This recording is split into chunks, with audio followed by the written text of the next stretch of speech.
తాకట్టులో ఉన్న బంగారాన్ని విడిపించి ఆ రోజున్న మార్కెట్ ధర కట్టి మిగిలిన డబ్బును మీకు అందిస్తుంది Kommuri gold. Hello yes, welcome to our channel. ప్రస్తుతం మనతో పాటు ఉన్నారు మనోజ్ నామాల, సోషల్ యాక్టివిస్ట్. మేడంతో మాట్లాడి ఈరోజు రిలేషన్షిప్లో ఫినాన్షియల్గా కంట్రోల్ వీటన్నిటి గురించి మేడంని అడిగి తెలుసుకుందాం. హాయ్ మేడం, నమస్తే.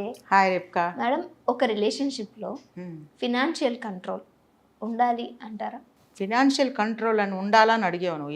ఎవరి మీద ఎవరికి కంట్రోల్ అనేది చెప్పలా. ఇక్కడ లాజికల్గా ఉంది క్వశ్చన్, కూడా చాలా తెలివిగా వేసావు. కానీ ఒక అమ్మాయిగా నేను స్మెల్ చేయగలుగుతాను. నువ్వు అడిగేది ఏంటంటే ఆడపిల్ల ఎక్కడ పట్టినా బాధితురాలు. ఇక్కడ ఎప్పుడు బాధితురాలు ఆడపిల్లే. కోడలుగా ఆడపిల్లే, కూతురుగా ఆడపిల్లే బాధితురాలు. అన్ని రకాలుగా అత్తగారిగా ఆమె ఆడదే, ఆమె బాధితురాలే. తల్లిగా పిల్లల ప్రేమను సరిగా పొందలేకపోతున్న తల్లిగా అక్కడ కూడా ఆడదే బాధితురాలు. భార్యగా ఆమె కూడా బాధితురాలే. ఆడది అనగానే బాధితురాలని నేను ఈక్వల్ బాధితురాలని పెడతానమ్మా. ఆడది అంటే సహనశీలి, భూదేవంత సహనం, ఇవి కాదు. ఆడది అంటే బాధితురాలు. ఎవరికి బాధితురాలు అని చెప్పను. షీఈ్ ఆల్వేస్ బాధితురాలు. ఎవరికైనా ఉండొచ్చు. ఎవరి వల్ల బాధితురాలని చెప్పను. షీఈ్ ఆల్వేస్ బాధితురాలు. ఓకే, ఇప్పుడు మీరు అడగండి, మీకు ఏం క్వశ్చన్ కావాలి? రిలేషన్షిప్లో ఫినాన్షియల్గా ఎవరి చేతిలో హ్యాండిలింగ్ ఉండాలి అంటారు? అట్లా ఎవరి చేతిలో ఉండాల్సిన అవసరం లేదమ్మా.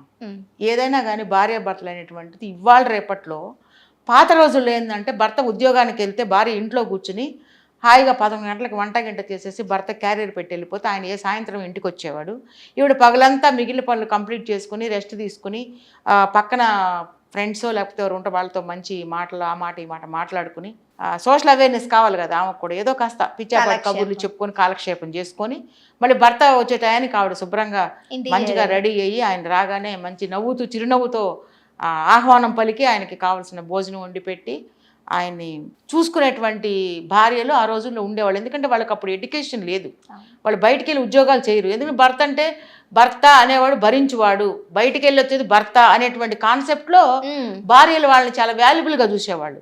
కాలం గడిచే కొద్దీ ఏమైందంటే సమాజంలో చాలా మార్పులు అయ్యాయి, మనుషులు మారిపోయారు. అమ్మాయిలు కూడా చదువుకోవడం మొదలు పెట్టారు, బాగా చదువుకోవడం అంటే అప్పట్లో కూడా 10th క్లాస్ వరకు చదివేవాళ్ళు. ఇప్పుడు అలా కాదు, హైయర్ స్టడీస్, ఇంటర్మీడియట్, దాంట్లో మంచి బెస్ట్ గ్రూప్ ఏంటి, మళ్ళీ డిగ్రీలో ఏం తీసుకుంటే జాబ్ వస్తుంది, ఇదే కాన్సెప్ట్. ఇంటర్లో తీసుకుంటే అవేర్నెస్ పెరిగింది, ఎడ్యుకేషన్ పెరిగింది, తల్లిదండ్రులు కూడా మారారు. నా బిడ్డల్ని చదివించాలి, ఆడపిల్లలు మగపిల్లలని వేరియేషన్స్ చూపించట్లేదు గత 30 ఏళ్ల నుంచి. ఎలా 30 కాదు 40 ఏళ్ల నుంచి కూడా మా పిల్లల్ని చదివించాలి, ఆడపిల్లలు లేదా మగపిల్లలు ఎవరైనా ఉద్యోగం చేయవలసిందే. మా ఇంట్లో మా అమ్మమ్మ తాతయ్య గారు వాళ్ళు జాబ్ హోల్డర్స్, ఇద్దరు గవర్నమెంట్ జాబ్ హోల్డర్స్. వాళ్ళు 4 ఆడపిల్లలు పుడితే 4 కూడా కనీసం ఎస్ఎస్ఎల్సీ వరకు చదివించారు వాళ్ళని. వాళ్ళందరూ అప్పట్లో మంచి గవర్నమెంట్ 4 గవర్నమెంట్ జాబ్సే. అంటే వాళ్ళు పుట్టి 70 ఏళ్ళు అయింది కదా, 60 ఏళ్ళు అయిపోయింది. వాళ్ళు చదువుకున్నారంటే చాలా సంవత్సరాలు అయిపోయింది కదా. అప్పట్లోనే వీళ్ళు ఉన్నారంటే ఆ అది పల్లెటూరులో పైగా వాళ్ళు ఉండింది. అయినా సరే 4 గవర్నమెంట్ ఉద్యోగాలు చేశారు, వాళ్ళు చేస్తున్నారు ఇప్పుడు కూడా. అంటే రిటైర్ అయిపోయారు. అంటే అప్పటి నుంచే ఆడవాళ్ళు చదువుకోవాలి, ఉద్యోగం చేయాలి, ఫైనాన్షియల్ ఫ్రీడమ్ ఉండాలి.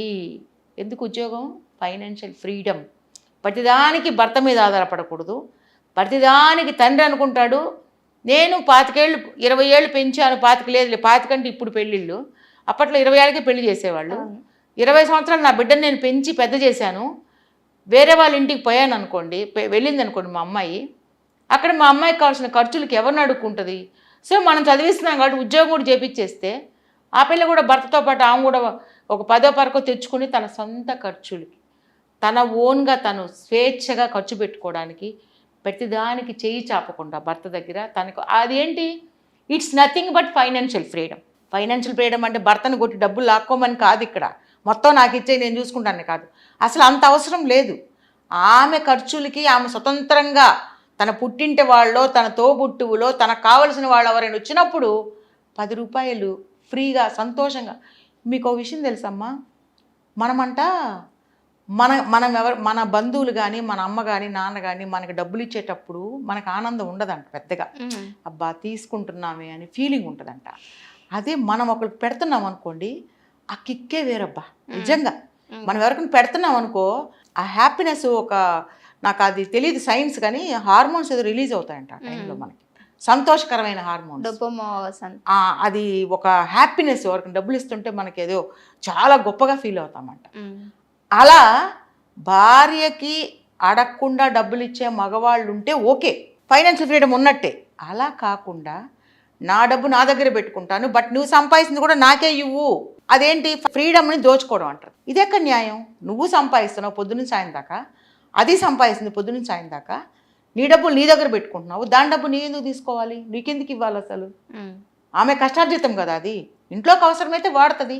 ఆమె దేనికి వాడుకుంటుంది? ఆమె సొంత ఖర్చులకు వాడుకుంటుంది, ఏదైనా అవసరమైనవి వాడుకుంటుంది. అవన్నీ నీకు మిగిలిచినట్టే కదా. నిన్ను అడుక్కోడు. ఇప్పుడు ఒక నైటీ కావాలి, నిన్ను అడుక్కోకుండా ఆమె వెళ్ళి కొనుక్కుంటుంది. తన వాళ్ళకి ఏదైనా ఒక 10 రూపాయలు, తన పుట్టిల్లు అంటే తనకి బ్లడ్ రిలేషన్స్ వాళ్ళు వచ్చినప్పుడు ఒక 10 రూపాయలు ఖర్చు పెట్టాలనుకుంటుంది. ఏమండి మా తమ్ముడు వచ్చాడు, మా తమ్ముడికి బట్టలు పెట్టాలి, ఏమండి మా అక్కయ్య వచ్చింది, మా అక్కకి బట్టలు పెట్టాలి, నేను అడుక్కోవాల్సిన అవసరం ఏముంది? అది సంపాదిస్తుంది కదా, ఆడపిల్ల కూడా సంపాదిస్తుంది కదా. సో అక్కడ ఫైనాన్షియల్ ఫ్రీడమ్ కావాలి. దానికి ఎమోషన్స్ ఇవన్నీ లింక్ చేయకూడదు. ఎందుకంటే న్యాయం మాట్లాడుకోవాలి. నువ్వు సంపాదిస్తే పొద్దున పోయి నువ్వు సాయంత్రం వస్తావు, ఇష్టాన్ని శుభ్రంగా స్నానానికి వెళ్ళి వచ్చేప్పటికి ఫ్రెష్ అవుతావు, నీ గ్లాసులు మంచినీళ్ళు ముంచుకోవడానికి నీకు ఓపిక ఉండదు. కానీ నీ భార్య మాత్రం పొద్దున్న సాయం దాకా చాలా రెస్పాన్సిబుల్ ఉద్యోగం చెయ్యాలి, సాయంత్రం నువ్వు ఇంటికి రాగానే ఏమండి మంచినీళ్ళు తాగుతారా అని నీకు మంచినీళ్ళు తెచ్చాడు. ఎందుకు నువ్వు అడగవు? మళ్ళీ అడగరు. పండుకొని ఉన్నాను కదా, నాకేమైనా పెట్టాలని తెలియదా? కొంతమంది కుటుంబాలు ఒక మహానుభావులు ఉన్నారు, నేను విన్నాను, ఆ మహానుభావుల డైలాగులు విన్నాను. భార్యని అడుగుతాడనమాట, ఏంటి నేను ఇప్పుడు 4:30 అవుతుంది, నేను ఏం తింటానో అది చేసుకొని పెట్టు నాకు అంటే, నువ్వేం తింటావో కూడా నీకు తెలియదు అనమాట. అంటే నువ్వు మనిషివి కాదా? నీకేం కావాలో నువ్వు అడగాలి. ఇది ఏమైనా ఉంటే పెట్టు అనడం వేరు, నేనేమి తింటానో అవి చేసి పెట్టు అంటే. మేల్ యొక్క డామినేషను ఒక స్త్రీ మీద ఎంత భయంకరమైనటువంటి ప్రభావాన్ని చూపిస్తుంది అన్న విషయము ఆ వ్యక్తికి అర్థం కావట్లేదు. నేనేమి తింటానో నాకు పెట్టు, నేనేం తింటానో నీకు తెలీదా? నీ భార్య ఏం తింటుందో నీకు తెలుసా అసలు? నీ భార్య ఏమి తింటుందో, ఏ ఫుడ్ తింటుందో, పొద్దున బ్రేక్ఫాస్ట్ చేసిందా లేదా నీకు తెలుసా? లంచ్ ఎంత క్వాంటిటీ తింటుందో తెలుసా నీకు? రాత్రిపూట ఏం తిని పడుకుంటుందో తెలుసా నీకు? అది తెలీదు. నీకు మాత్రం ఏం కావాలో భార్య చేసి పెట్టాలి. సో ఈ న్యాయం అలా ఉన్నప్పుడు ఫైనాన్షియల్ ఫ్రీడమ్ విషయంలో నో ఎమోషన్స్, నథింగ్. ఆమె సంపాదిస్తుంది, నీకు ఏదైనా ఖర్చులు కావాలనుకో కొంచెం అడ్జస్ట్ చేయవే అని అడుగు నీ భార్యని. నీ భార్య నిన్ను అడగకుండా ఖర్చు పెట్టుకుంటుంది. నీ ఖర్చు నీకు ఇంట్లోకి అవసరమైంది, ఈ నెల మన లెక్క రాసుకో, ఇదిగో ఈ నెల ఇంత సంపాదించే 1,00,000 రూపాయలు ఇన్కమ్ వస్తుంది, ఖర్చు ఇంత అయింది, ఏమి నాకు కొంచెం అడ్జస్ట్ చేయ, డబ్బులు కొంచెం తగ్గింది, నెక్స్ట్ మంత్ ఏదో నీకు అవసరమైతే నేను ఇస్తా. ఇలా మ్యూచువల్ హెల్ప్ ఎప్పుడైతే భార్యాభర్తల మధ్య ఉంటుందో దట్ ఈస్ ఫ్రీడమ్. నీకు అవసరమైతే నీ భార్య దగ్గర తీసుకో, నీ భార్యకి అవసరం అయితే నువ్వు కూడా ఇవ్వడానికి సిద్ధపడు. చెప్పు, నీ దగ్గర డబ్బులు ఉన్నాయి కదా, సరిపోలేదా, నన్ను అడుగు నేను ఇస్తాననే మాట ఒక మాట చెప్పి చూడు, ఆ భార్య ఎంత సంతోషపడుతుందో. అంత మాత్రం ప్రతి భార్య నగలు కొనుక్కుని, ఇవాళ రేపు ప్రతి భార్య డ్రెస్సులు కొనుక్కుని, చీరలు కొనుక్కుని పెద్దగా ఏమి ఖర్చు పెట్టేసి అంత దుబారా చేసేవాళ్ళు చాలా అరుదుగా ఉంటారు, అంత ఎక్కువగా ఉండరు. కొంటున్నంత మాత్రాన, నువ్వు చూసినంత మాత్రాన కొంటూనే ఉంది అనుకోవడం అనేది, నా భార్య ఎప్పుడు బట్టకు తగలేస్తుంది, నా భార్య ఎప్పుడు నగలకు తగలేస్తుంది, ఒక ఊరికే సునాయాసంగా ఒక మాట అలా గాల్లో వదిలేయడం అనేది కరెక్ట్. నువ్వు నీ భార్య నుంచి ఏమి ఎక్స్పెక్ట్ చేస్తున్నావో అదే నీ భార్య కూడా నీ నుంచి ఎక్స్పెక్ట్ చేస్తానే విషయం నువ్వు గమనించుకోవాలి. తనేం అడగట్లా, నీ డబ్బులు తను అడగట్లా, తను సంపాదించేది తనకి ఫ్రీడమ్. తన తండ్రి తల్లి కష్టపడి చదివించడం వల్ల వచ్చిన ఉద్యోగం ద్వారా వచ్చినటువంటి ఇన్కంలో తనకి ఫ్రీడమ్ కావాలంటుంది. ఆ ఇన్కమ్ తను ఖర్చు పెట్టుకోవడానికి ఫ్రీడమ్ అడుగుతుంది. అదే తనకు అది లేదనుకో ఇన్కమ్, నిన్ను అడగక తప్పదు కదా. అలా నిన్ను అడగకుండా నీకు ఒక ఖర్చు తగ్గించడానికి తను చేస్తున్నటువంటి ఒక ఉద్యోగం. తను కూడా 8 గంటలు కష్టపడి పనిచేసి వస్తుంది, అయినా సరే రాగానే నువ్వు బాత్రూంలోకి వెళ్తావు స్నానం చేయడానికి, ఆమె జస్ట్ వాష్ ఏరియాకి వెళ్ళి చేతులు కాళ్ళు మొహం కడుక్కొని డైరెక్ట్గా కిచెన్లోకి వెళ్తుంది.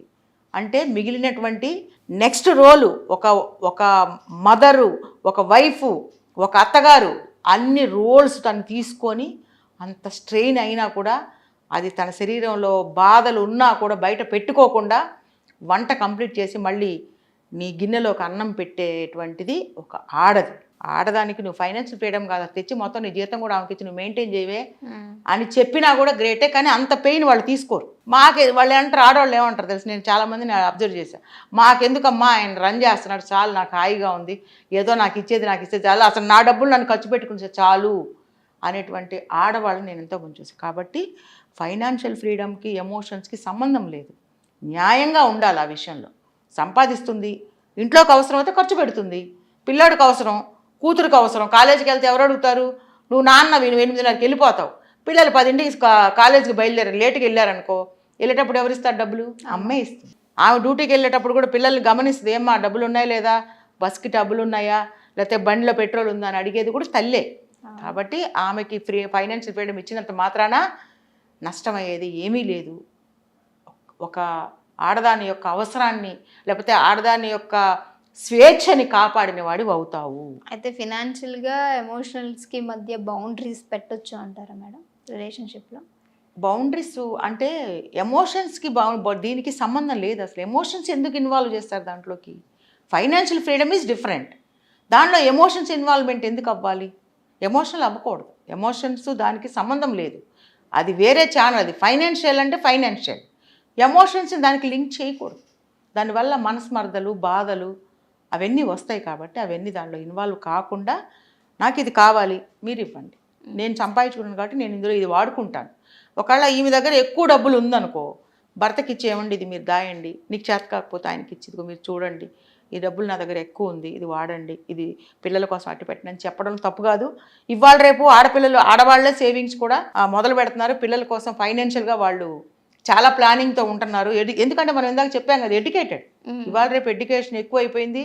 చాలా అసలు ఎట్టున్నారంటే ఇవాళ రేపు పిల్లలు కత్తులే, పెళ్ళే, నథింగ్ డూయింగ్ అంటున్నారు. అదే మంచి హస్బెండ్ అని తెలిసిందనుకో ముందుకు వస్తారు. నువ్వు మంచి హస్బెండ్ ఎప్పుడు అవుతావు? భార్యకి కావాల్సినటువంటి స్వేచ్ఛ ఇవ్వాలి. ఫైనాన్షియల్ ఫ్రీడమ్ ఇప్పుడు మనం అనుకున్నది అది కొంతన్నా ఇవ్వాలి.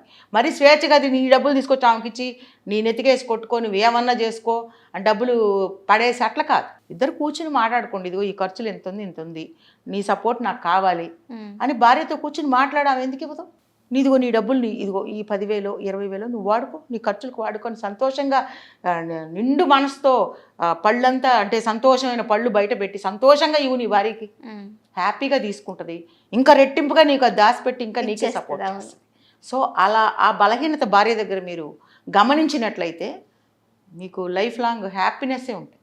లేదు నువ్వు నాకు ఇవ్వట్లేదు కాబట్టి నీకు నాకు రామ్ మాటలు లేవు మన ఇద్దరికి, నా బ్రతికింతే, నేను ఇంతే, నీ డబ్బులు ఇవ్వట్లేదు, నీ డబ్బులు నీది, నా డబ్బులు నాది అని భార్య మీద ఎద్దేవా చేసి మాట్లాడి దాని మధ్య ఎమోషన్స్ని తీసుకొచ్చి పెట్టి దానివల్ల మిస్అండర్స్టాండింగ్స్ కాదు, దానివల్ల గొడవలు అయిపోయి అలాంటి సిచ్యువేషన్ తెచ్చుకోకూడదు అని మగవాళ్ళకి నేను చెప్పదలుచుకున్నాను.